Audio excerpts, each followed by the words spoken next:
having the next edition of Fight Talk with Bill with UFC 284. Very special episode today. We're doing the first time the UFC are back in Australia since October 2019, which was Israel Adesanya versus Bobby Nuts 1.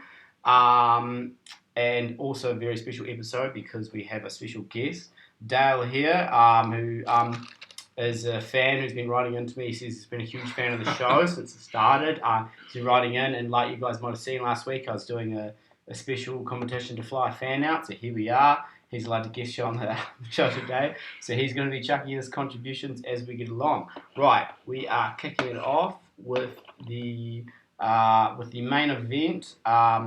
It is for the lightweight title between the pound for pound number 1, Alexander the Great Volkanovski, and the pound for pound number 2, Islam Makhachev. The odds for this one, it's not given them to me here, but that gives you the American style plus and minus anyway. But Islam is currently paying $1.26, and Volk, huge underdog, paying $3.90 currently. Those odds have swung, but they've only been a bigger spread. 1 point Volk was paying $4.20 and Islam was $1.15, I do think. But they've closed in again. I'm not sure what's contributed to those odds swinging, but been a volatile thing. Right, now breaking down Volk. Look, he's the number 1 pound for pound for a reason. He's fantastic. Having a closer look, trying to figure out what makes him so good, I think it's just how well-rounded he is. He mixes, as a mixed martial artist should, he mixes all the martial arts together really, really well. It's kind of similar to how people talk about why Bones is so good. It's the way he links all the different aspects together. He's got great overhand rights. He's got great overhand rights. He slips in and out of range seamlessly. He can also chuck a takedown and is good at chaining shots between takedowns. He's got great positioning against the cage when wrestling. Throws great elbows from these positions. He's done a lot of damage in these ones. And you also notice between his fights that his game plan changes immensely based on who he's fighting. He's not one of those guys who just has one game plan, one strength, and seeks to execute that. He adapts for who he's fighting, and he has the skills to adapt. What else have we got next? He's also shown to have very, very good ground and pound with really, really good accuracy and velocity. So if he gets someone on their back, he can really, really do a lot of damage. I don't think he's going to utilize him that much for obvious reasons. But here we go. So we're against Ortega. Sorry, not wrong photo. But striking defense is usually pretty primal, although I did see it waver in the last round against Ortega when he was quite tired, so we're going to have to watch out for that. Now, moving on to his opponent, Islam Makhachev. I remember his name. Dana White doesn't. I should be CEO of the UFC. Now, Islam. We know the Dougie way. We know what it is. Take him to the ground and smash brother, and probably submit. So, as long as, he was compared to Khabib, I think he's slightly different in the sense that when he has you on the ground, he finds this perfect balance between effective ground strikes and advancing position.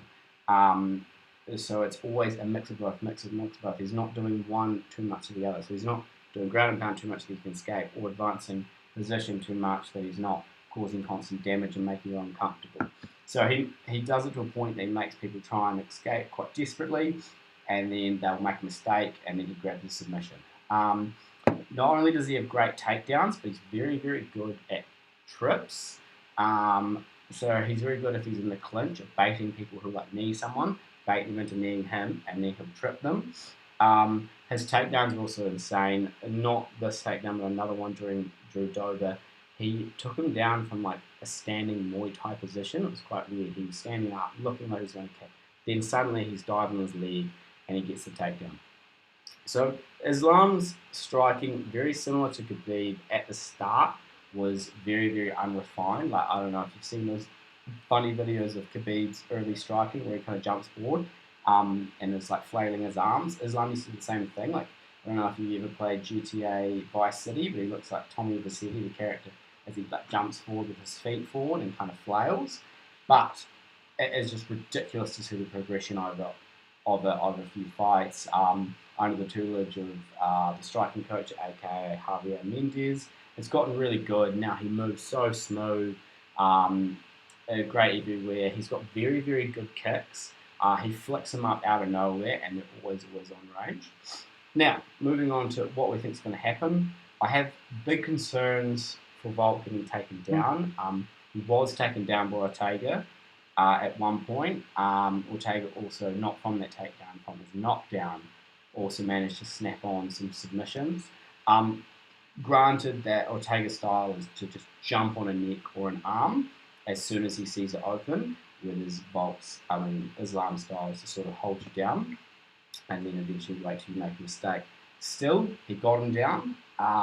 Still, he got those submissions on. Yes, he managed to wrestle out, but you're against a much, much stronger person. Personally, I think Islam is going to, at the beginning, kind of feel out what Volk's tactic of wrestling defense is, so wrestle quite tentatively and safely, and then in the later rounds, up the wrestling, seek to take some away, that power and speed away from his arms, and I'm predicting late round submission. What do you think, Dale? Well, I think your comment about the clinch for Islam is a really good one. So the clinch takedown is a lot more effective if you're the taller guy. So Volk is really good at keeping distance, which I think is his method to victory here. So Volk, surprisingly, is the slightly longer reach-wise guy. And if he plays it somewhat like he plays with Max, then I think it's really like his only chance. He's the lighter guy. He doesn't have the wrestling credentials that Islam does. And he often says he'll get back to the feet. That I'm not so sure about. I think he's going to have a really hard time getting up with Islam on top of him. But if he can, I think it's clear that his intention anyway is to, keep it standing with Islam and try and, probably edge out a decision that way. Yeah. My issue is, though, that Islam has shown surprisingly good hands. When I watched him fight Oliveira, I was shocked when he got that knockdown. When Oliveira did the jumping knee, flying knee. Which was just a classic Charlie Olives. Risky. Just flying fucking knees around. But the power... I didn't actually rewatch that fight. I can't do it. I'll never rewatch that fight as long as I know. Islam's got power. That's, I think, what really separates him from a lot of other Volk's opponents. Yeah. And I think it's the difference when Max moved up in weight as well. When Max fought Dustin, I think it was the power that stopped Max going and really hurt Max as well. Max he couldn't run away with it because he took so much damage from Dustin's power. Yeah. And the fact that Dustin struggled on the feet with Oliveira and Oliveira struggled with Islam, I'm really concerned for Volk taking it. Yeah.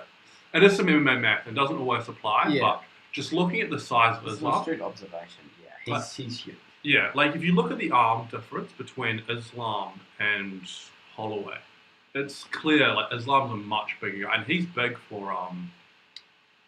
lightweight. He's talking about going up to welterweight soon. Yeah. I think that cut's tough on him. He's lean as nothing. And look, 176 pounds, 161. I just think that weight favors the wrestler. Do you wonder where they get those? Yeah, I'm interested. Because it's not on the UFC website, so I'm not sure. I know that's but all good points. And I think even if he lets Volk up, he could be doing the chain takedowns. Just like let him struggle to his feet to analyze what his defensive wrestling tactic is, to sort of like analyze that down with the Darlings later, but also just to like make him gas out, getting to his feet, to then just take him down again. So yeah, I'm thinking late submission or Islam by decision, but I'm actually thinking late submission. I actually bet on that. Do you reckon it goes do you reckon it goes over 3 rounds? I think it goes over 3 rounds. I don't think he's going to swing the first 2, but then he could just be surprisingly more powerful than we think. I know Volk's good. He survived these submissions, from Ortega, but it's a different squeeze. Like if you look at his Islam submission over Drew Dover, he didn't even have it's the same arm triangle he did to Olivier, but he didn't have it in the same position. It was a non-ideal position. You could just see how much he just cranked it and like even DC's like, oh, he's not quite in there, but then you can just see his shoulder tense up and Fred Dover is just out of it. So yeah, it's a tough one, but yeah, if Volk does it, fuck. An interesting stat as well is there was a time period where every champ v champ battle, the lighter champion won. So McGregor, he went up, beat Eddie. DC went up, beat Stipe. TJ went down, lost to Cejudo.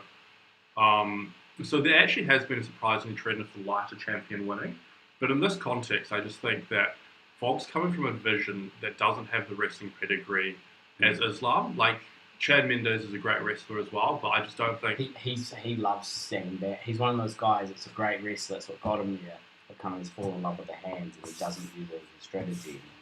Yeah. Yeah. And so there's just danger everywhere. Like, the skill set, Islam, is like danger everywhere. And then physicality, I just think he's a strong dude. You just look at him, he's a strong dude. Yeah, I think so.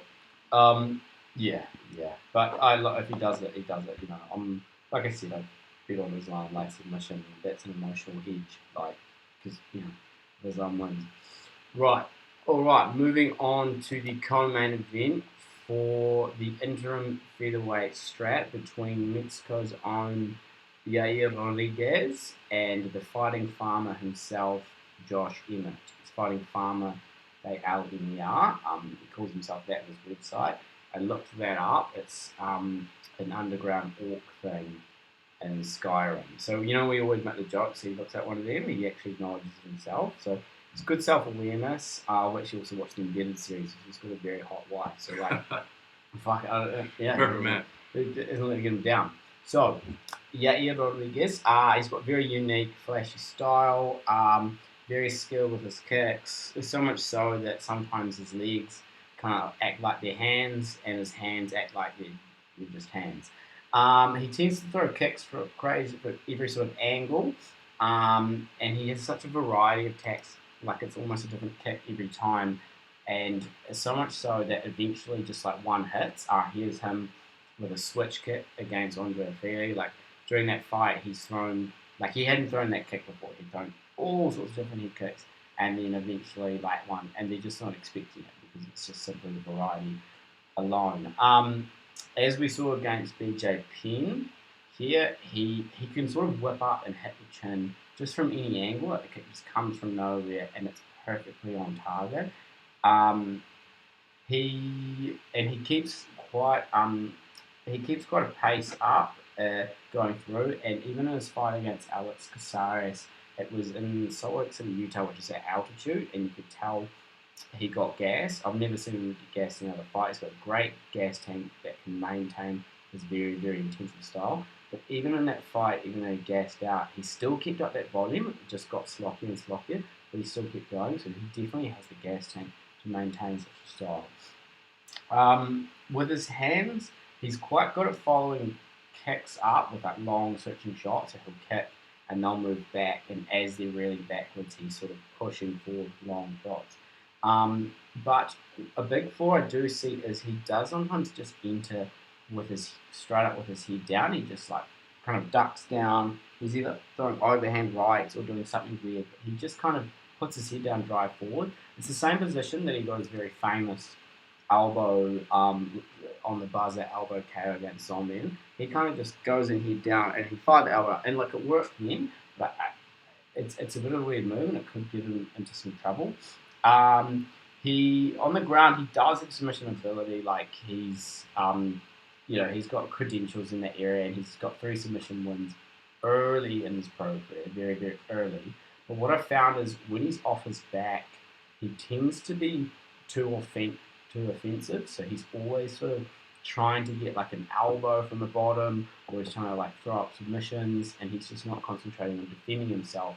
So here, as we saw in the best case against Frankie Edgar, which was early on in his career, we've seen it even further down the line in his fights, sort of against Sevens, as well as when he's on his back, he's just too busy. He's not protecting himself. He's just trying to elbow you back. He's trying to throw up submissions and leaves himself very, very open. And Edgar, for 2 rounds straight, just got on top of him just like this and smashed him until the doctor stopped it because of that eye. And I also I think a little bit another flaw is his finishing ability. Like he gets a lot of knockdowns with kicks. His hammer fists and his ground and pound are quite weird. He kind of throws his whole body into it and kind of takes away the action from his arms. So his ability to finish after he's got knocked down is a little bit hindered. So yeah, and then his opponent Emmett. So Emmett comes from a wrestling background, but he's well and truly fallen in love with his hands. And you know what? Rightly so. He does have absolute minutes in his hands. He's a KO against Michael Johnson. Yeah. And so he sort of does. He lets himself get backed up quite a lot, and then he sort of routinely explodes forward looking for a power shot. He kind of throws every shot with bad intentions. But I think he'd benefit a lot more from actually pulling his jab, using his jab more. Here's him against Masad Bektik, where he dropped him solid just with his jab, just chucking it out there. So he needs to use that more, where he's always just looking for the huge haymakers and exploding forward. He also does have a great chin. I really highly recommend going back and watching his fight against Shane Burgos, where Shane Burgos' chin must be granite as well, where they both exchange a lot of shots, mainly in Shane Burgos, but he took a lot of big hits and just kept on going. So he has shown to have a great chin as well. So good durability. That's in my slide. Sorry, here we go behind the curtain. But he does a wrestling match, but every wrestling match where he's like tried to use an he's just kind of half-heartedly. Every time he's got on top, he hasn't shown much urgency. So like, it's like he's like forgotten about the aspect of his game. So, what I think is I'm actually quite surprised with the spread of these odds. So, yeah is paying one. Where am here? So here we go. Is the favourite at minus 165 with Emmett as the underdog at plus 140. To normal person terms, that's Years paying 152 and Emmett is paying $2.53. I'm actually quite surprised about this spread. That is such a favourite and how much of an underdog. I do acknowledge that there's a lot of few factors in favour of Year. One, actually is the age. Isn't sure here. But I think Year's 30 and Emmett's like 38, so 36. Like 36. So there's a bit of a thing, like one's kind of coming into their prime, one's maybe exiting it. There's other things in his favour is his style of throwing kicks from these crazy angles and stuff makes people freeze in front of him and just wait and anticipate. You always anticipate what's he going to do next, and he does something different every time. So they actually let him do it by kind of freezing in front of him. And that's how I think Max managed to cut through Year so easily, is Max constantly pushed forward. He never let Year set, he never let Year set to do one of his kicks or get the distance to do one of his kicks. And what I've noticed is Emmett actually lets people push him back and then he explodes. He sets in front of them and waits to counter with one of his power shots. So Emmett will let Year do his thing, which is stand in front of him, be pushed back, and let him do one of those big kicks. There's also the significant height difference, as we can see here, which is going to make it even easier than Year already has, getting his foot up to his head. As I mentioned before, Year does come in with his head down a lot. Now, if that's when he's throwing with his hands, if Josh Emmett could bait him and hit him the ball, I think he could have some success because as Emmett ducks in, he kind of puts his head at the perfect range for something. And also, if he does utilise his wrist and get him on the back, he doesn't necessarily need to take him down. He is going to fall over at some point, and he could get on top of him and try and lay and pray him and win a couple of rounds through that way. Overall, gun to my head, I do think Year will win it by Year letting him dictate the pace, and I think we'll go to points, and Year will just sort of kick and point fight his way to a victory. But at 260, I think those those. I think there's past the victory for Emmett, so I'm actually going to take those odds. What do you think, Al? I'm real big on Ye. I think I watched his Ortega fight again recently, and Ye's hand speed I think is like by far his best attribute. I think there's not many guys who just have that natural gift of like really fast reflexes. Like when Ortega was coming in, Ye was on the bottom multiple times. He struggled a bit, I think, with the strength of Ortega taking the clinch. I think that is a path for Josh as well. Josh obviously looks a lot stronger, weighs a little more than Ye. Because he was in CAA, like, so he's got the pedigree. Yeah. But I'm quite big on Ye. I think he's got the diversity of kicks. I think he's fought higher level opponents despite being quite a lot younger. I think like Calvin is. I suppose he won tough. Tough when he was like, I think he was like 20, like early 20s. Right. So he got shot up pretty quick. Yeah. Whereas Josh has only really come into title contention, top 5 era now. He did fight Jeremy Stevens when Jeremy Stevens was, a bit higher on the food chain, which he lost with a brutal knockout, cracked his skull open, well, fractured his face. But I just don't think the win over, and it was a split decision as well over Calvin Cater. Yeah, I could that easily could have gone either way. Like it wasn't a convincing victory. Yeah, like I wouldn't call it I wouldn't call it robbery. First time I watched, I scored it for Cater. Second time, I don't know. Yeah, you're right. It's not a big win. All these things considered, I think Josh leaving his prime, being 36, entering his. I think every single UFC male champion is in their 30s now, with the exception of Moreno. I think Ye's time to peak is about now, and Josh is on the decline. And then from what I've seen before as well, I just think Ye's had the toughest tester schedule, and I like his skill set as well. I think he's got the gift of just fast reaction times, fast hands, and that's exactly what it needs for Josh. Yeah. I think Josh has fallen in love with his hands and his power, and rightfully so. But he's got nerves in them. Yeah, I just think the reaction speed of Ye is really what's going to make it tough, and also the predictability of Ye is tough as well. He throws all these different kicks, whereas Josh, I feel, he never throws the same thing in, and he does like a lead, almost like oblique kick. Sometimes he does an oblique kick and then follows with a jab. Sometimes he does an oblique kick and then moves out. And sometimes he goes to oblique and it's a question mark kick. So he doesn't repeat the same thing twice. Well, he'll do it twice to make you think, okay, that's how I do it. And then the third time is always different. He's very, very good at that. Yeah, he's mixing it up. Yeah. If you watch, it's his version of the jab is the oblique kick. It's oblique kick and then other kick. And then question mark and then oblique jab. So yeah, you're right. It's the variety, I think. Yeah, I think Emmett's going to stand in front of him, let him dictate it. But I actually, he might, but I don't think Rodriguez is going to take him out of there. He definitely could, but I think Rodriguez is going to just kick him, keep him at distance, outpoint him, avoid the damage, and go to victory, and go to a points decision. I wouldn't be surprised if we see. But for the money, I'm going to put a sprinkle on him. I wouldn't be surprised if we see Ye looking sharper than ever, to be honest. I think he's the right age to enter his prime, and I think this is the right opponent to really put on a clinic and show, if he belongs in title contention kind of conversation.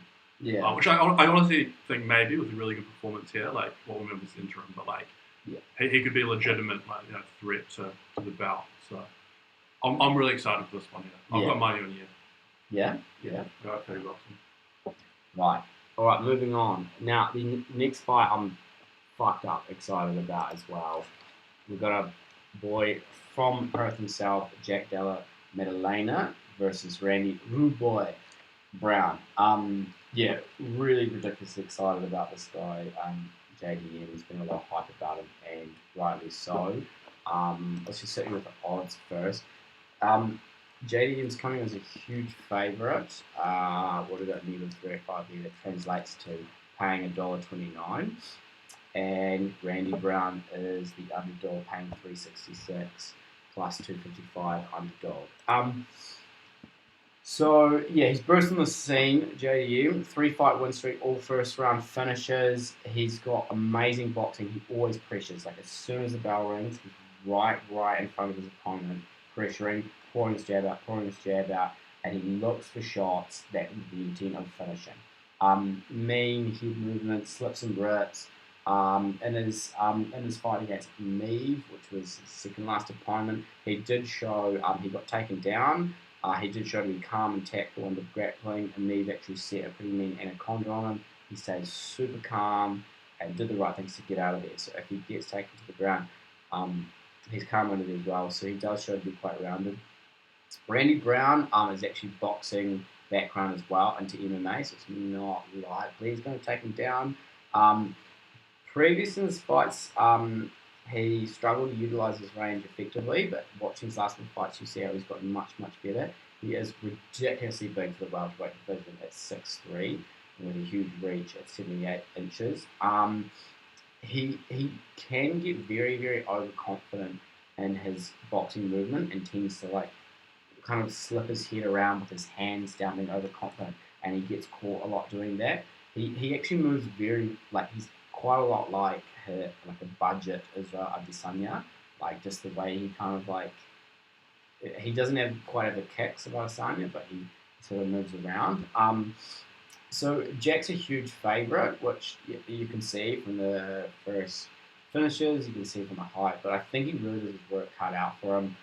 He'd be wise to invest in lead kicks. All of Jack's fights have been way too short for him to he's just gone to use his boxing and it's worked, so I'm not sure what his kicking game's like. But the last 3 or 4 of Randy Brown's fights, he's been knocked down by lead kicks. He's very vulnerable to them, and they've worked really well. Even though he's ended up sometimes still finishing the fights, the lead kicks pay huge dividends. So hopefully he utilised that early. Also, a bit worried with Jack is his style is to get right on the guy and get right into boxing range where he's just in range, pulling the jab, moving. He slips out of range so perfectly, slips back in range to counter and moving out. But all of his past opponents in the UFC that I watched were all pretty much the exact same size, whereas this guy is significantly taller and longer. So his game plan of staying in range and just waiting is isn't going to be as easy. But if he's able to bait Randy into brawling, where he comes in with his hands down, is super confident in his head movement, he's going to clock him, especially because Randy Brown's 6'3". So what goes wrong for him is he comes in with his head down, hands down, duck and rolling, but because he's so much taller than his opponents, when he brings his head down, he just brings that to perfect striking height. Usually if you're the same height, you bring your head down, you're then at this awkward angle in front of him. Yes, you can uppercut. It's kind of difficult, but he just brings it down to your eye level, which is perfect punching range. So if he can bait him into brawling, I think he's going to be able to counter and sting him quite badly. I think Jack's slick boxing is going to give him the win. I do predict a KO, 2KO, but I wouldn't. I'm surprised how big that split is because Randy Brown is, he's old, he's quite experienced, but I still think Jack's going to take it out. What do you think, Dale? You know much on these two? Never seen either of them fight. Never seen either of them? No. Jack, personally, I don't think he fights just like Conor McGregor, but he's got that same thing. The way he fights is he's not some guys fight awkward and weird and it looks strange. Is it karate work? Although it works, like Don Cruz, it doesn't look nice, but it works. Whereas Conor fought how you picture yourself fighting. He fights in a way that just looks cool, looks in action. Not like he fights just like Conor, but you watch him fight the way it's perfect boxing, but in MMA, it just looks so cool, and he does it effectively. That's why I think his fighting style is. So yeah, I still think Jack's going to take it out, but yeah, those odds. Next up, we've got Jimmy Crute versus Alonzo Minifield. Jimmy is another Australian fighter, obviously. Jimmy Crute is very well rounded. He's got nice long punches down the pipe. very strong, very fast leg kicks. He's got good submissions, especially Kimura's. He's got 2 UFC victories by Kimura and one over the submission man himself, Paul Craig. Now, he has shown to be quite vulnerable with the left hands. He kind of enters, leaving that area free, especially against Anthony Smith, as well as Jamal Sweatjones Hill, the new lightweight champion, who dropped him twice in a row with him, the second one leading to a TKO. His opponent, Alonzo Minifield, is also, I think, very, very well-rounded. He's shown to have great submissions. He's got good shots straight down the pipe. He opens up really, really strong. Like he shoots for a takedown or he blitzes in, and then he kind of just, as soon as he gets stung, gasses out, then he drops off and it becomes quite tender. So expect a hot start from him, and then him to kind of pull off. We've got 2 common opponents, one in Surkunov, who Minifield KO'd in the first round, but Surkunov, who was KO'd by Minifield but actually submitted Crew in the first round. Another common opponent is Paul Craig, who, as I said, Crew submitted in the third round, and Minifield KO. So I think here, what Jimmy Crew's going to have to do is he's going to have to weather the early storm of Alonzo Minifield, get a shot early to earn his respect, and then I think he might be able to overwhelm him as Jimmy Crew's more consistent. But they're both very well-rounded. This is a bit of a pick-em. Could go either way, in my opinion. Jimmy Groot's paying 151, Minifield paying 256.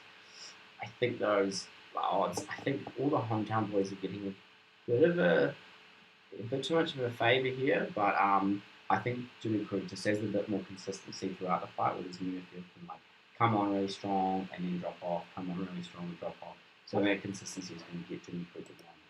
And then last of all, we have the heavyweight battle between New Zealand's own Justin Tafa and Parker Porter. Justin Tafa is the favourite at paying $1.81, and Parker Porter is paying $2.04. So quite a close one. There's the money odds. Justin Tafa, he moves around very calmly, sort of shuffles, then he explodes out shots very, very quickly. He doesn't move his head too well, so he can actually he's quite easy to touch, but he does have a pretty decent chin. He has been knocked out before, but perfectly clean shot to the chin. Apart from that, his chin's shown to be quite strong. He's got some defensive grappling, but once he's tired doesn't do, but he's quite strong in the clinch. Parker Porter, he's quite strong in wrestling, and he's got kind of a bit more of a decent gas tank than you would expect from a guy that size.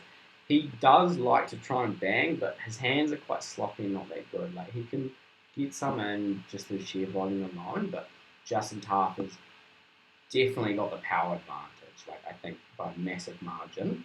But he wears people down with wrestling style. Once he gets on top of you, it's hard for people to move. So I think if Parker Porter, it's going to be Justin Tafa trying to get a knockout, out early, and Parker Porter trying to take him down, trying to take that strength and take that speed away early. So do I think he's going to I actually think Parker Porter is going to be able to get a hold of him, get him down and wear him out and just keep going, keep wrestling him, a few shots in there, lying on him.